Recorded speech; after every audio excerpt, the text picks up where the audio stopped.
The Galactic Survival Standards Bureau operated under a delightfully simple premise: categorize every documented planet by how quickly it would kill you, then sell overpriced equipment to anyone stupid enough to visit. Class 1 worlds were essentially luxury resorts where the biggest danger was sunburn. Class 10 worlds were actively trying to murder you through creative combinations of atmospheric acid, gravitational anomalies, and fauna that had evolved specifically to hate tourists. It was a beautiful system that had kept equipment manufacturers wealthy for 3,000 years. Planet Verdansk 9 held a respectable Class 7 hostile rating, meaning it wouldn't kill you immediately, but would certainly make you regret your career choices. The atmosphere was technically breathable if you enjoyed gasping. The temperature fluctuated between uncomfortably cold and aggressively freezing. The local ecosystem had apparently decided that cooperation was for wimps, resulting in every species developing either toxins, thorns, or terrible attitudes. Standard protocol demanded climate-controlled shelters, nutrient synthesizers, medical nanite dispensers, and enough emergency rations to feed a battalion. The Bureau had made this very clear in 73 pages of regulations that nobody read but everyone signed, which made the current situation somewhat problematic. Kvaun clicked his mandibles in what his species considered a stress response, but what everyone else recognized as the bug equivalent of hysterical sobbing. As expedition leader, he had memorized those 73 pages. He had triple-checked the equipment manifests. He had run 12 different disaster simulations. None of them had included catastrophic landing sequence failure, followed by equipment pods scattering across 40 kilometers of hostile forest, like the galaxy's worst treasure hunt. "This is suboptimal," Kvaun announced, which was insectoid for "we're completely screwed." The lip, whose amphibious species had evolved on a planet where the weather was always perfect and food literally grew in convenient pre-portioned pods, made a gurgling sound that translated roughly to existential dread. His translator struggled with the nuance. "We have 17 nutrient paste packets." 17. For 4 people. For 3 days until extraction. 16. Ratch corrected, holding up an empty packet. The reptilian security officer had already stress-eaten one. His species dealt with anxiety through aggressive snacking. Also, the water purifier landed in a ravine. I saw it tumble. Marcus Webb, the human requisition officer who had been assigned to the team for reasons nobody quite understood, stood nearby examining a piece of tree bark with the focused intensity of someone who had found something genuinely interesting. He was average height for a human, with brown hair that defied regulation standards and the kind of weathered face that suggested he spent his off hours doing inadvisable things outdoors. His equipment consisted of a worn jacket, basic survival knife, and a pack that looked like it had survived at least 2 wars and a garage fire. "So we're rationing," Kvaun decided, trying to inject leadership into his voice. 5 paste packets per day, divided by 4, that's starvation with extra steps, Marcus supplied helpfully, not looking up from his bark examination. "Also, I wouldn't eat those packets anyway. Pretty sure I saw fungal contamination on packet 7. 3 pairs of alien eyes fixed on him with varying degrees of horror. "You're joking," the lip whispered. "Nope. Blue-green fuzz around the seal. That's a no-go." Marcus finally glanced up, noticed the collective alien despair, and sighed. "Okay, serious question before everyone panics. Anybody here allergic to nuts, seeds, tubers, general plant proteins?" Kvaun's mandibles stopped clicking. "What are you talking about? Food. You know that thing we apparently don't have enough of?" Marcus gestured vaguely at the forest surrounding them. "We're standing in it." This is a Class 7 hostile environment, Cavorn said slowly, as if explaining basic physics to a lava. The flora here registers as potentially toxic to most species. Our scanners specifically warned against consumption of native vegetation. Did you not read the briefing? I did. Fascinating stuff. Very thorough. Marcus knelt down and started poking at the ground near a tree root.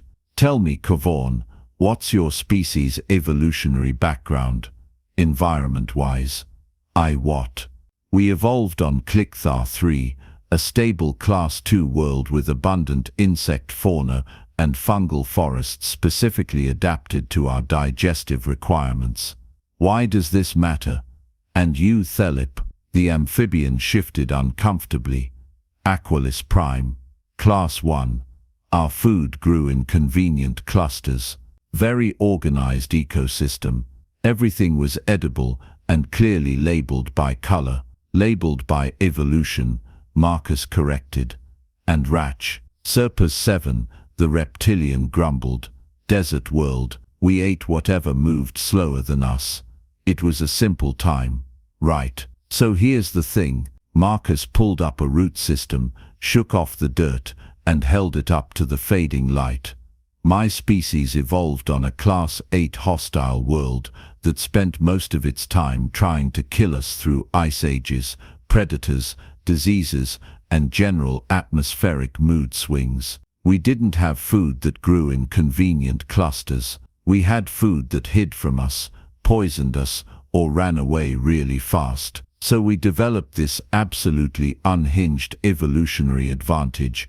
We learned to eat basically everything. The scanners said. Cavorn began. Your scanners are calibrated for your biology. They see compounds that would wreck your digestive system and flag them as toxic. Fair enough. But human digestive systems are basically chemical warfare factories that can process damn near anything organic. He tossed the root to Cavorn, who caught it reflexively. That's a tuber analog. Starchy, high calorie, tastes like dirt but won't kill you. There's about 40 kilos of them within 100 meters of where we're standing. Thelip made a choking sound. You can't possibly know that's safe. I can actually. See these bite marks. Local herbivore, small teeth pattern, probably something rodentish. If they can eat it, I can eat it. That's lesson 1 from Earth. If it's not actively fleeing or fighting back, it's probably food. Marcus stood, brushing dirt off his pants. Now we've got about 2 hours of usable light left. I need to gather while I can see. You 3 can either help or continue the panic spiral. Your choice. He walked into the forest with the confidence of someone who had never encountered a plant he couldn't categorize, leaving 3 aliens standing in stunned silence. Is he insane? Thelip asked quietly. All humans are insane, Ratch said. It's their primary survival trait. Cavorn watched Marcus disappear into the underbrush, mandibles twitching as he calculated. 3 days, 16 contaminated nutrient packets, 40 kilometers to extraction point with no communication equipment. By every logical metric, they were facing a survival crisis that would end with official inquiries and professional disgrace. Or they could trust the human who thought a Class 7 hostile forest was a grocery store. We're following him, Cavorn decided. If he dies from plant toxins, at least we'll have data for the report. They found Marcus 200 meters into the forest, crouched beside a rotting log with his knife out. He'd already filled one improvised pouch with various roots, leaves, and what appeared to be fungi. The fungi especially concerned Cavorn. Those are definitely toxic, the insectoid stated firmly. Our scanners identified 14 different alkaloid compounds. Your scanners are right. These are mildly toxic.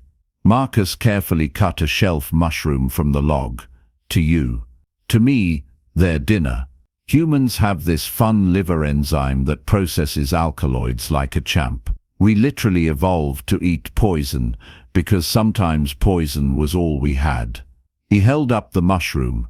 This beauty is probably similar to earth mushrooms from the agaricus family. Meaty texture, umami flavor. Fantastic when cooked. You three can't eat it, but I can, which means more for me. Cooked, Ratch repeated. You're planning to cook. Obviously, you think I'm going to eat raw mushrooms like some kind of savage. Marcus looked genuinely offended. We're having a proper meal tonight. Now help me find more tubers. Look for disturbed soil, root systems near mature trees, anywhere water collects. They'll be clustered. Against every instinct, every regulation, and every ounce of common sense, they helped. The Lip discovered he had a talent for spotting root vegetables. Ratch's claws made excellent digging tools. Caborn coordinated the search with military precision, because if they were going to potentially poison themselves, they would do it efficiently. 2 hours later, they had gathered enough vegetation to fill 3 packs.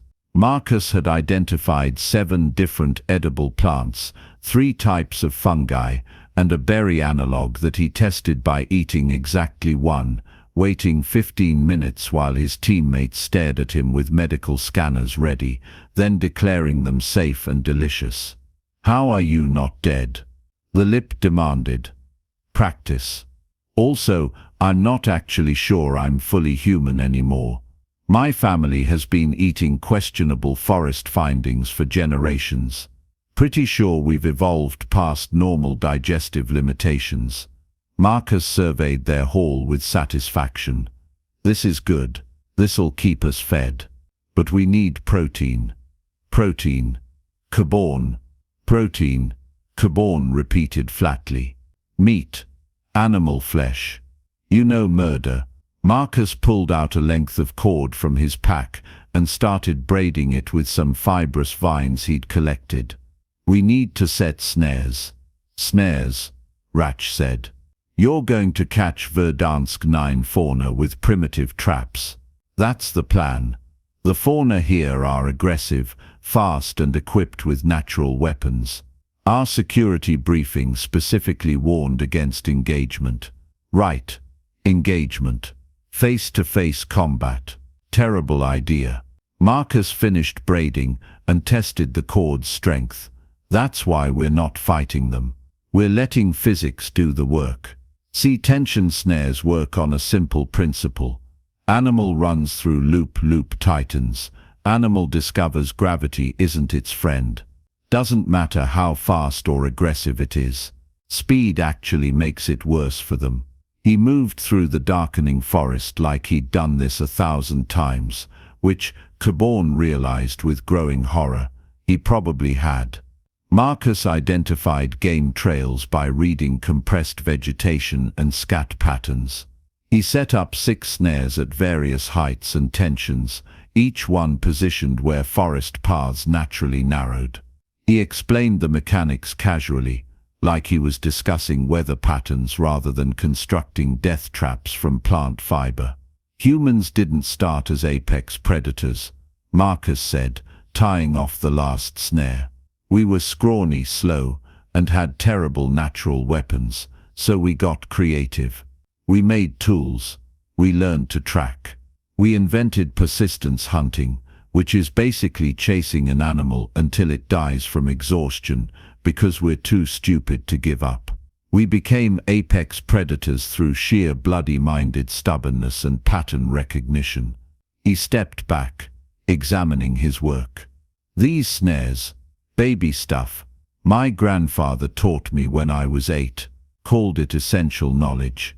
Your grandfather taught you to kill animals as a child, the Lip said weakly. He taught me to survive. Big difference. Marcus started walking back toward their makeshift camp. Come on. We need to set up for the night. Tomorrow morning we'll check the snares. They made camp in a small clearing. Marcus insisted on specific positioning, something about wind direction and drainage. He gathered firewood while the aliens set up their remaining equipment, which consisted of 1 emergency beacon, 2 thermal blankets, and a medical kit that Ratch was eyeing hungrily because it contained 3 nutrition bars. Then Marcus did something that made all 3 aliens stop and stare. He started making fire. Not with a plasma torch or thermal igniter.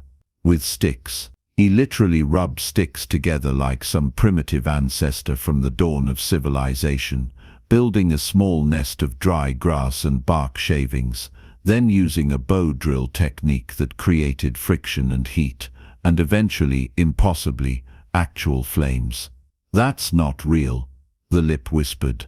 "That's not actually happening. Fire predates our space program by about 2 million years," Marcus said, gently feeding the growing flames with increasingly larger twigs.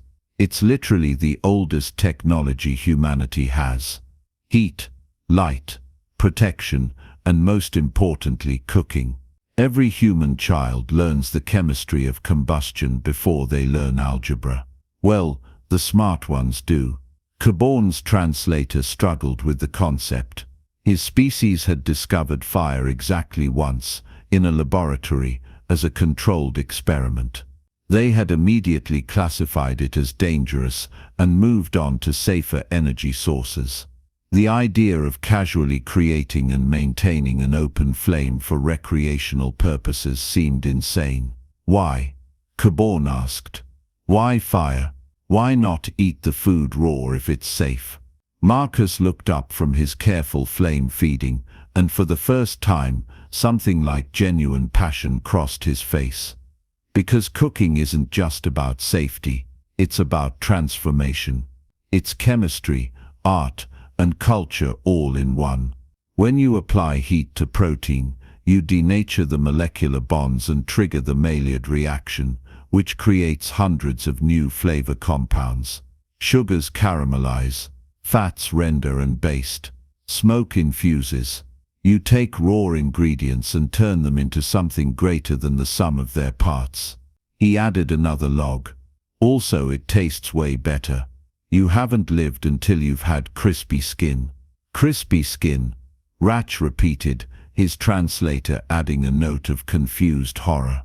"You'll see." Marcus built up the fire until it was properly established, then constructed a spit roast system using green wood branches wedged between rocks.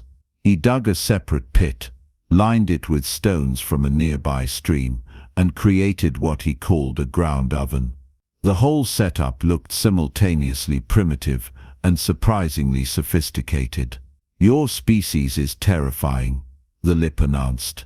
"You're all terrifying. We prefer resourceful," Marcus replied cheerfully. "Now get some sleep. Tomorrow's going to be interesting." Interesting turned out to be an understatement. Marcus woke them before dawn and led them back to the snare line. 4 of the 6 traps had failed to trigger. 1 had caught a stick. The last one had successfully captured 2 rabbit-sized creatures with long ears, powerful back legs, and the glazed eyes of animals who had severely miscalculated their morning sprint. "Breakfast and dinner," Marcus announced with satisfaction. "Nice-sized ones too. Good meat-to-bone ratio." Ratch stared at the trapped creatures with professional respect. "You actually caught them. Physics caught them. I just set up the circumstances." Marcus quickly and efficiently dispatched both animals with his knife, a practiced motion that spoke of experience. "Now comes the processing part. You 3 might want to look away if you're squeamish. Butchering isn't pretty, but it's necessary." They didn't look away. They watched with horrified fascination as Marcus field-dressed both animals, removing organs, separating usable meat from waste, saving the pelts by scraping them clean. He worked with the casual competence of someone who had done this hundreds of times, explaining each step like he was teaching a cooking class rather than performing battlefield surgery on dead animals. "Humans are the only species that does this," Caborn said quietly. "The only ones who actively transform their food through multiple processes before consumption. Every other species either eats raw or uses technology to synthesize nutrients. But humans, you hunt, you butcher, you cook, you season. You've built entire cultures around food preparation. Food is life, Marcus said simply, and life should taste good. What's the point of surviving if you're miserable doing it? He finished with the second animal and stood holding up 2 cleaned carcasses. These beauties are going to be amazing. Trust me. Back at camp, Marcus really got to work. He'd collected wild herbs during yesterday's foraging, things that smelled sharp and green and completely alien to his teammates. He created a rub using crushed leaves, explaining that aromatics would penetrate the meat during cooking. He skewered 1 carcass on the spit roast and positioned it over the fire at the perfect distance for slow cooking. The other he wrapped in large leaves and buried it in the ground oven with hot stones and root vegetables. The spit roast will give us crispy skin and smoky flavor, he explained, slowly rotating the skewer. The ground oven will steam everything together, making the meat tender and letting the vegetables absorb the juices. 2 completely different cooking methods, 2 completely different results. That's the beauty of fire cooking. Versatility. The smell started about 20 minutes later.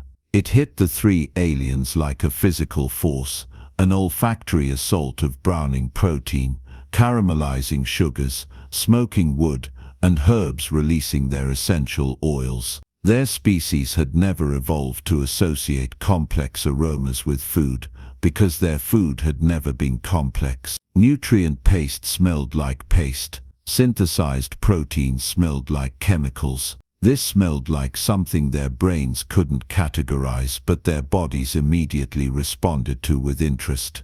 What is that? The lip demanded, his amphibious nostrils flaring. That's the Maillard reaction I mentioned. Amino acids and reducing sugars getting friendly at high temperatures creates that brown crust, that roasted flavor. Humans have been chasing that smell for millennia. Marcus turned the spit, and fat dripped into the fire, creating aromatic smoke. Give it another hour. Low and slow, can't rush perfection. An hour felt like a year. The smell intensified. Marcus basted the meat with rendered fat, added more herbs, adjusted the cooking temperature by moving coals around. He checked the ground oven, declared it needed more time, and buried it again.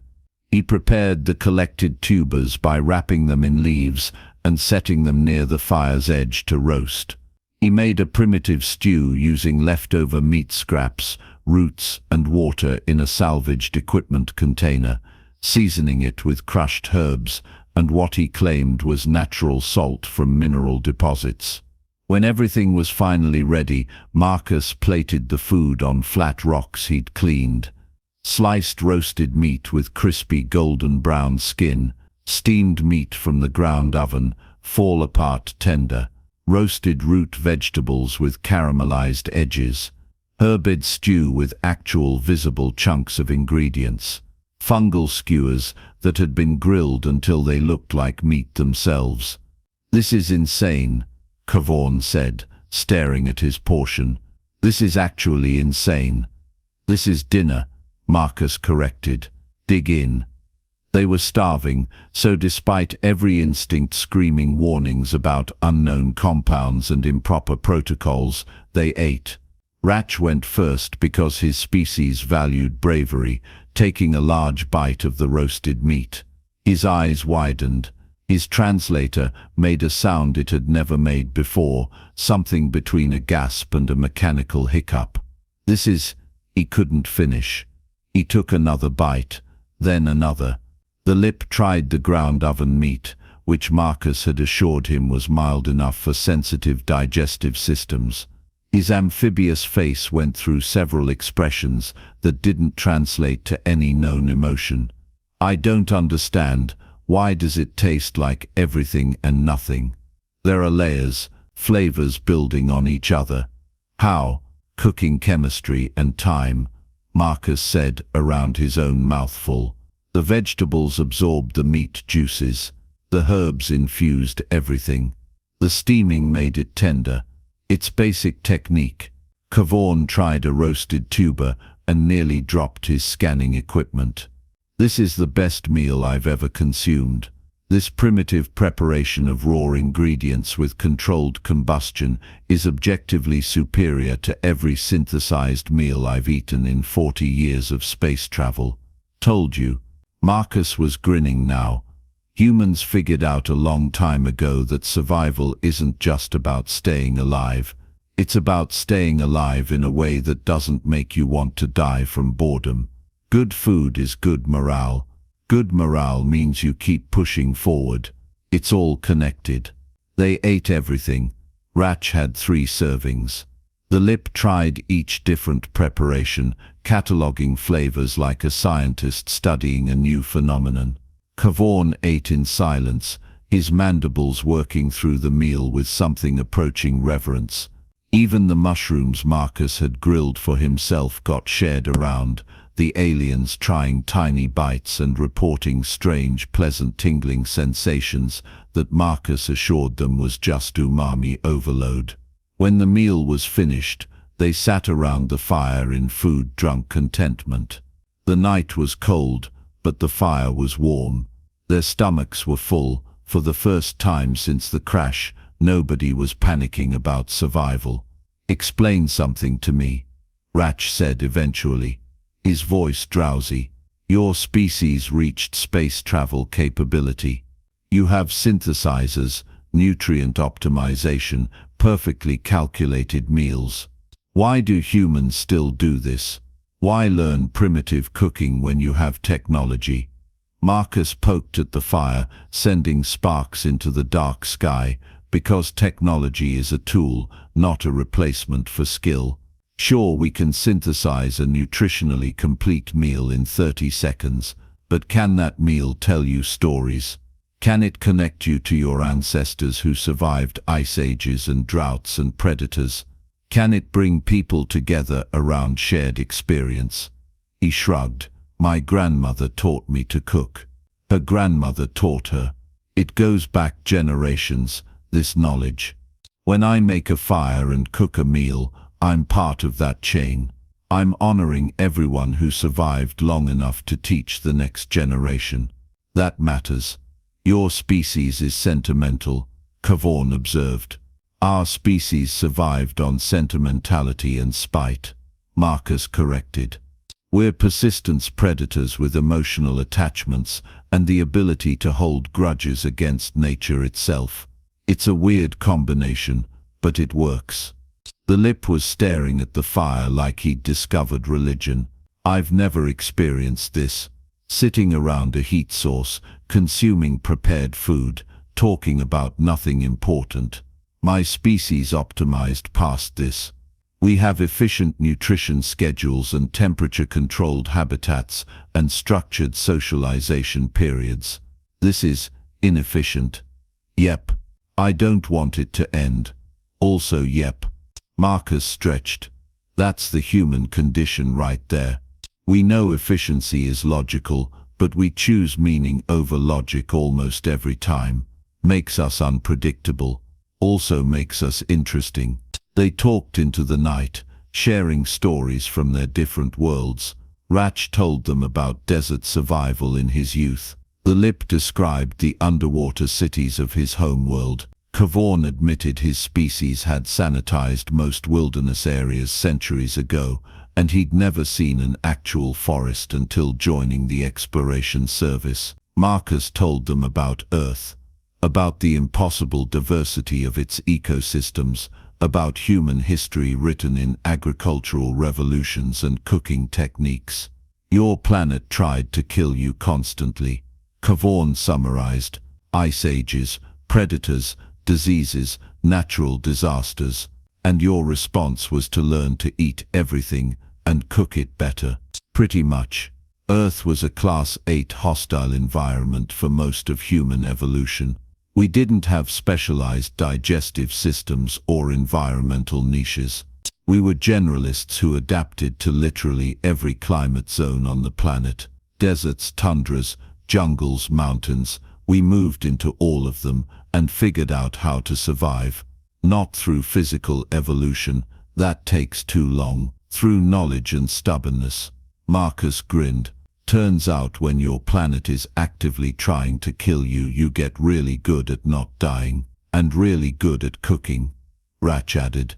That too. The rescue ship arrived the next morning, exactly on schedule.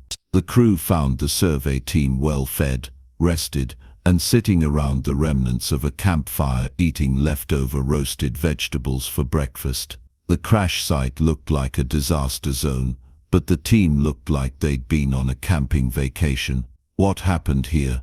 The rescue captain demanded, scanning the area with professional concern. Where's your emergency equipment? Why aren't you in survival mode? We survived, Cavorn said simply, gesturing at Marcus. The human managed our resources. Managed your... You were supposed to have 17 days of emergency rations. We had 16 contaminated nutrient packets. The lip corrected. And one human who knows how to find food in a Class 7 hostile environment. We chose the human. The rescue captain looked at Marcus, who was casually packing the remaining cooked meat into containers for the flight home. You foraged on Verdansk 9. You ate native vegetation, and caught local fauna, and cooked everything over an open fire, and generally had a pretty decent time considering the circumstances. Marcus sealed the last container. Your planetary classification system is accurate for most species, just doesn't account for humans who spent 2 million years learning to eat literally everything. We're kind of cheating the system. This is going in my report, Cavorn announced. Human survival capabilities are drastically underestimated in current Bureau assessments. Marcus Webb demonstrated resource identification, acquisition, and preparation skills that exceeded all standard protocols. I'm recommending humans be assigned to all high-risk survey teams. I'm recommending human cuisine be available on all long-range vessels, Philip added, for morale purposes. And because I've discovered I enjoy having taste buds, I'm just recommending we bring Marcus on every mission, Ratch said. Best security decision I've ever made was not arguing when he started making fire. The rescue captain looked between the aliens and the human, clearly trying to process what had happened during the 3-day wait. You're telling me that a crashed landing with minimal supplies in a hostile environment resulted in improved team cohesion and culinary appreciation. Sounds weird when you say it like that, Marcus admitted. But yeah, basically. The report reached the Galactic Survival Standards Bureau 3 days later. It caused an immediate crisis meeting. The Bureau had spent 3,000 years developing increasingly sophisticated protocols for hostile environment survival. They had optimized equipment, calculated nutritional requirements, and established clear guidelines for every possible scenario. Their entire economic model depended on species needing extensive technological support to survive classified hostile worlds. And then one human had walked into a Class 7 environment with a knife and some cord and had treated it like a moderately challenging grocery store. The emergency committee debated for 6 hours. Some argued that humans were an outlier and shouldn't affect standard classifications. Others pointed out that humans were rapidly becoming essential members of most exploration teams, which meant their capabilities needed to be factored into survival assessments. A few suggested creating a separate classification system specifically for human-compatible environments. In the end, they settled on a compromise that nobody liked but everyone agreed was technically accurate. They added a new designation to the classification system, a small footnote that appeared on every hostile world assessment, human survivability rating, pending review based on individual resourcefulness and apparent disregard for conventional safety protocols. It wasn't elegant, but it was honest. Marcus Webb, meanwhile, spent his bonus pay on camping equipment and put in a vacation request for the nearest uncolonized forest world. He'd heard rumors about a Class 6 planet with interesting fauna and challenging terrain. Sounded like a good time. Maybe he'd bring fishing gear.